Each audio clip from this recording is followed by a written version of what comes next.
Kitalo nnyo, kitalo ddala. Mayanja family efiiriddwa omwana waabwe omukulu nga ayitibwa Humphrey Mayanja, Muganda wa Chameleon, Palaso, Radio, Wizo,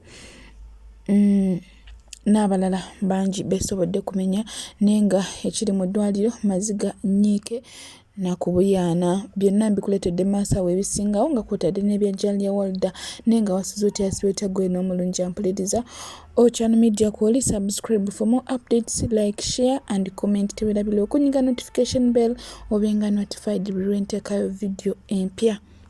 Ngenda kutandika ne client wange ono okuva e Saudi Arabia mabiyanesize nampa ssente ze mugulire ebintu ebyo nga bw'obiraba ate malimbi delivering ba clients oba abantu abamu bwe bagenda ku kyeyo abafamily babeefuulira n'abeera ng'alina kaagala agulireko omwana we oba akagoye oba akaki naye nga abatereka ssente zaabwe tebazita bagamba kimu oluusi ssente zibeera gye ziri oluusi nga teziriiyo. Munnange nanneesiga okumpereza ssente nga tebamanyi ne tugula ebintu ebyo era ne mala ne mbidelivaringa. Abaana baba house managers abamu babeera mu ngoye ezayulika nga zirabika bubi naye nga baweereza family zaabwe oba abantu okubagulira engoye ezirabikako obulungi munnange tebabituukiriza. Kati client wange yanneesize ne tugulira jjajja Gomesi nga bw'ogirabye ekikooyi ekitambaala ne jjajja mwami ne tumugulira ekkanzu munansonyiwamu ku ddoboozi ne jjajja mwami ne tumugulira ekkanzu nga kwotadde n'engatto za jjajja mukyala ne tubipaakinga bulungi nnyo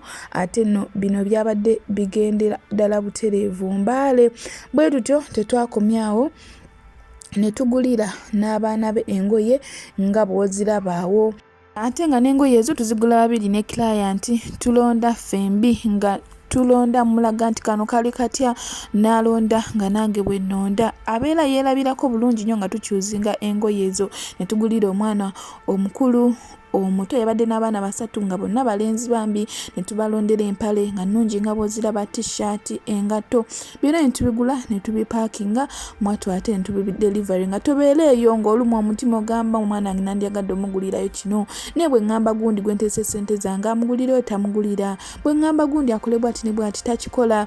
Munnange neekwata tukwatagane ate tubeere nga tusanyusa omwana wo tuba surprise nga kuba babeera tebakisuubira omugulire konna ke wandimugulidde oba omuntu oyo yenna ate nga n'ekirala kyonna ekintu kye wandyagadde okuba nga oyagala ogulira omuntu yenna n'okukimutwalirayo tubitwalirayo bulungi nnyo ddala.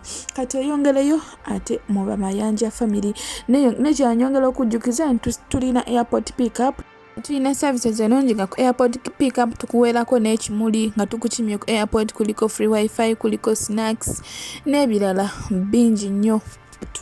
Tukyusa ne ssente eza buli currency tukola surprise ne delivery kebe esobola okuba birthday surprise oba any other surprise. Tusiba ebimuli bya ssente nga money bouquet, money tag, gift hampers, fruit baskets n'ebirala bingi nnyo. Tusiba ebirabo by'oku mikolo ng'okwanjula nika okukyala n'ebirala bingi nnyo. Nembaza bakiransi bange bonna bonna abanneesize ne bampa ssente ne mbakolera ate nga nekyatuzuula n'omwagalwa gwe nalina omwagalwa ng'akubuzaabuza tokyamutegeera olowooza oli omu ku muli bangi munnange twesige tubeere nga tukuzuulira omwagalwa wo osobole okubeera nga ate onyumirwa laavu kuba laavu enyuma olina omuntu akwagala ng'oli muliko bw'omu nga takubuzaabuza. Kati oyongereyo ate n'olabe ebigenda maaso mu Mayanja family nenga kitalo nnyo kitalo ddala. Ngenda sooka nkuleke wano Wizo ng'ayogera ku bulwadde bwa muganda we bambi nga bazzeemu essuubi balowooza yawonye yateredde. Simanyi lwaki ebiseera ebisinga abalwadde adde engulu abadde talya n'alya abadde tayogera n'ayogera ne muddamu essuubi nga mulowooza agenda kuteera so nno oluvannyuma obulwadde butabuka lumu ne bumujja ate mu bulamu bw'ensi eno bambi babadde bazzeemu essuubi nga balowooza muganda waabwe ateredde naye Katonda bw'ati bw'asazeewo n'amutwala. Tusaba family ya Mayanja Katonda agigumye n'omugenzi amuwa ekiwumulo eky'emirembe. Humphrey ali bulungi, so far so good, just byali biteesaamu emabegaawo alwala nnyo emabega nga tetuyinza nabbagamba naye so far so good. Kati tunyumya naye ne tutuula ne twogera ali fine, so era bakwano we bonna mu nkoneko oba n'essimyeku eri kati asobola okwogera bulungi nnyo visit abadde bubi nnyo sijja kulimba abadde bubi nnyo era ndooza mubadde mutulabanga nga tetubitegeera naye nga so far so good now. Kyanaku nnyo kyanaku ddala tusaba omwoyo gw'omugenzi Omukama agulamuze ekisa ne famire ye bambi agigumye ebigenda maaso mu ddwaliro n'obulwadde obumuse tebunnaba kubeera ate nga butegeerekeka byonna weekuumira wano ku Channel Media ngenda kubeera nga mbikutuusaako ebigenda maaso mu ddwaliro omulambo gutambudde gutya ebigenda maaso ewaka maka ga Mayanja g'omwami Mayanja Joseph byonna ngenda kubeera nga mbikutuusaako weekuumira wano ku Channel Media byonna mbikuleetera katugende maaso n'omukyala gyali yawadda ate obeere nga weewulirirako. So I'm telling you something. I'm telling you, simply because you're in a place where you see $300 is a lot, there are people. So when you're talking, talk for yourself. You get it? No, I'm just telling you. I'm just telling you. Don't get angry. When we were house hunting, let me give you an example. When we were house hunting, we went to various places looking for a house to buy. So my husband was like, so we could afford to pay the house like completely like in cash. But my husband told me, Jalia, you're new in America, you need to build what we call credit. You need to build credit, so we need to get something, and then we pay it off later. We went to a place, and we had almost like, we wanted to pay like 80% or 90%. Do you know the owner of the property, what they said? They said, no, we have people who are paying in cash like every single time. Like, we thought we really had a big deal. But no, they said, no, you're not the only ones. We looked for houses. It was even during pandemic. After I think pandemic or what. And houses were being bought like on a cash basis, cash. So I'm just telling you, in your absence where you don't know, like there are people who have extra money than you do. There are people who are living a better life than you do. There are people who can even afford a better life than you can imagine. So please don't get angry. I'm just telling you, people have extra money, extra time than you do. You get it? You understand? So don't get angry. If they bring out an offering to church, we are constructing our church. Who is going to sit there? Us, the new people. We shall contribute. If we don't want to contribute, it's not going to come and pull you out of the house. But we shall contribute because most of us, that church has built us. Some of us, we're here because of that church. You understand?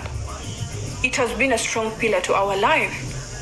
Just like you see a man can wake up and gift his wife a Lamborghini. Recently, I saw, was it Victor Kamenyo giving his girlfriend, fiancé or a girlfriend, a car.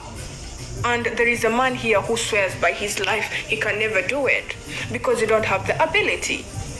So don't get it twisted. Don't get it in a wrong way. Some people gift or some people like offer or what. Can you understand? Okay, if it was a stunt, I don't know, but me, I've gifted my house, my sister, a house, a big house, seated on almost 1 acre of land. I built for her a house and I gifted it to her. Someone is like, I did it because she was a strong pillar in my life. I'm here because of her. You understand? You understand? So just ask God to give you the grace.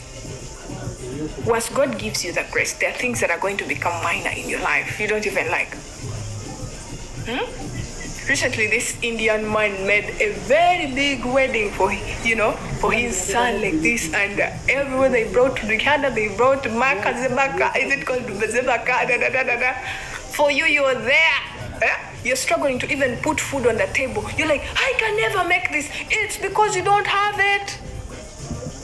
You don't have it. Is it your younger sister that you give to the house? No, just know she's my sister. Yeah. She's my sister. So I'm telling you, if you want to know the truth, just read your Bible. If you feel like God is telling you, don't take this offering to this church, don't take it. The thing is, some things are not spoken by just the tongue. They should be spoken when you've inquired from your heart. What about the one you give? One thing that you need to know, I'm good at gifting. I'm good at gifting. You see that boy? That my brother that I gifted a car. He already had his old car. That my brother, he's called Atta. He's been a strong pillar in my life. Every time I'm crying, like, he's always there. I have people in my life that I've tried to pay them.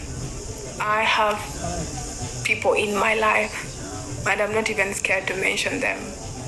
I have let me first talk about my brothers. I have who we call Bin. I have my brother called Atta, Sami, Shinaz.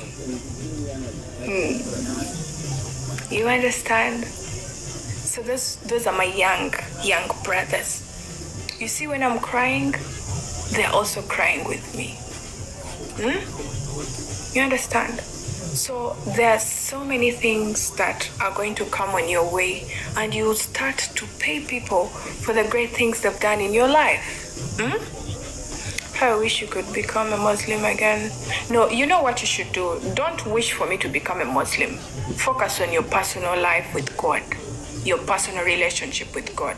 Because you might want me to become a Muslim when you just want me to become a Muslim by name. I met Jesus, I met light, I'm telling you, and I'm not turning back. It's one of the best decisions I've made in my life that I do not even regret at all. Okay, so just do one thing. Just do one thing. Focus on your relationship with God first before you want the other person to become.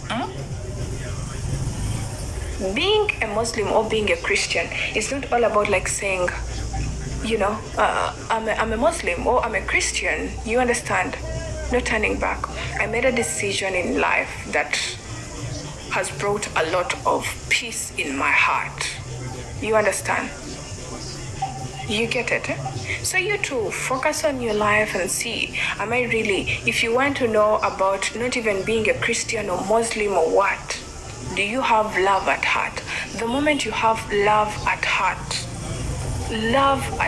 like this, that's okay. That's okay. It says there's only one Lord, Jesus was a good. Auntie, what I'm saying, you focus on your, I just don't want to be like these other people that you see on the internet that are going to start to shout at you and tell you nasty words and tell you stuff. Me, I have love at heart. However much, like, I'm a Christian. Oh, good morning. Ooh, sorry. Obudde bugenza mbadde ngenda gondi wangajja omukozi wangajje nina emirimu gyenjagala omuga. You understand? So I'm not going to come here and shout and tell you, No, one thing I'm telling you, go and focus on your personal relationship with your God. After that, have love at heart. You don't need to be a Muslim or what. First, love people close to you. You understand? The moment you have love for people. Njagala okujjukiza nti tulina airport pickup tugaba ekimuli ku airport kyabwerere free of charge, tulina ne wifi free of charge, tulina ne snacks mu motoka free. Munnange twesige tukyusa ne ssente eza buli currency, twesige tukutambuze bulungi otuuke bulungi, services zaffe nnungi. Munnange tojja kubeera ate nga wojjusa. Tusiba ebimuli bya ssente, tulina surprise ne delivery, tukola surprise ne delivery, tusiba ebimuli bya ssente, tusiba ebirabo by'oku mikolo ng'okwanjula, nika, okukyala, birthday parties. Tutume tukolere omwana wo surprise oba omuntu yenna surprise birthday ye kuki kyonna kye wandiyagadde tukole. Munnange twesige services zaffe nnungi ate nga ebbeeyi yakuteesaako buteesa, yanseko buseko. Neebaza mwena amanesize ate ne nyongera okujjukiza ntuzule omwagalwa gwe nayo nabuzabuzibwa omwagalwa akubuzaabuza tokyamutegeera olowooza oli omuli bangi kumbe akubuzaabuza munaye twesige tukuzuulire omwagalwa. Onyongera okujjukiza nti okyali ku All Channel Media. Subscribe for more updates, like, share and comment. Teweerabira okunyinga notification bell obenga notified buli nteekawo video empya. Era nyongera okubaza buli ala video yange to the end n'olaba obulamu nga tobuskipinze. Mukwano ndi musiimu era nsaba Katonda akuwe ky'osinga okwagala. Katusinkane ku video eddako.